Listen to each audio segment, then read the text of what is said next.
Hi guys! Welcome back to my channel. For today's video, magkakameron naman tayo ng tips and tricks sa Redmi 8 V. So just keep on watching. So ang una ko guys na ituturo sa inyo is yung cleaner ni Redmi A5. Kung napapansin nyo guys naglalag yung cellphone ninyo, punta lang kayo sa cleaner, click nyo lang yung clean up. Malaking tulong yan guys para ma-lessen yung paglalag or paghahang ng Redmi A5 ninyo.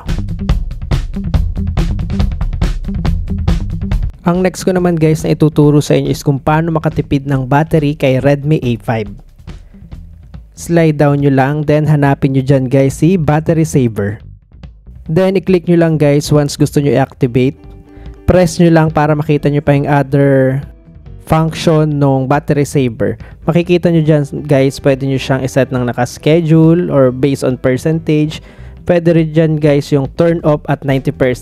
Halimbawa naka-activate siya, so kapag naka-charge siya at nakaabot na siya ng 90%, automatic siyang mag-off. Ang next ko naman guys na ituturo sa inyo is kung paano mag-extend ng RAM or yung memory extension kay Redmi A5. So punta lang kayo guys sa settings, then hanapin nyo dyan guys si system. Click nyo yung system, yan. Click nyo lang yung system, then click nyo dyan guys yung memory extension. So may option naman kayo guys kung ilang gig ang gusto nyo extend sa RAM ninyo. Make sure lang guys may laman pa yung internal memory ninyo or yung ROM ninyo, yung ROM. Ang next ko naman guys na ituturo sa inyo is yung navigation mode kay Redmi A5. So punta lang ulit kayo sa settings. Then, para mas madali guys, doon sa search settings, search na lang dyan yung navigation. Lalabas naman siya guys, agad. Yan, click nyo lang yung navigation mode. Then, after nun guys, pwede nyo nang i-change yung navigation mode ninyo. Kung gusto nyo ba guys yung gesture navigation or yung 3-button navigation. Sanay kasi ako guys sa 3-button navigation. Hindi ako sanay dun sa walang napipindot dun sa baba.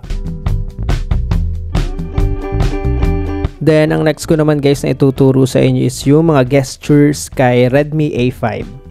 So, punta lang ulit kayo sa settings. Then, punta ulit kayo guys dun sa system. Click nyo lang yung system. Then, click nyo yung gestures. So, kapag naka-activate guys yung quickly open camera nyo, double click nyo lang yung power button nyo at magdadirect na kayo mismo sa camera. Then, kapag naka-activate naman yung leap to check phone ninyo, kahit hindi nyo napindutin yung power button, basta ilip nyo lang yung cellphone ninyo, ma-open na siya guys. Ito naman yung double click yung power button. Ayan, nag-direct na ako sa camera. Ipapakita ko naman sa inyo guys yung isa. Kapag patay yung cellphone ninyo, then ilip nyo lang, automatic siya mag-open. No need nang magpindot sa power button. Then, ang next ko naman guys na ituturo sa inyo is yung kung paano mag-change ng refresh rate kay Redmi A5. Punta lang kayo sa settings, then punta kayo sa display. Click nyo lang yung display, hanapin nyo dyan yung refresh rate. So kung gusto nyo guys mas smooth yung phone ninyo, click nyo lang yung 120Hz. So based dito guys, kapag naka-activate yung 120Hz, automatic naman siya mag-a-adjust depende sa content display. Papakita ko sa inyo guys yung sample ng 60Hz sa 120Hz. Mas mabilis kapag yung 120Hz.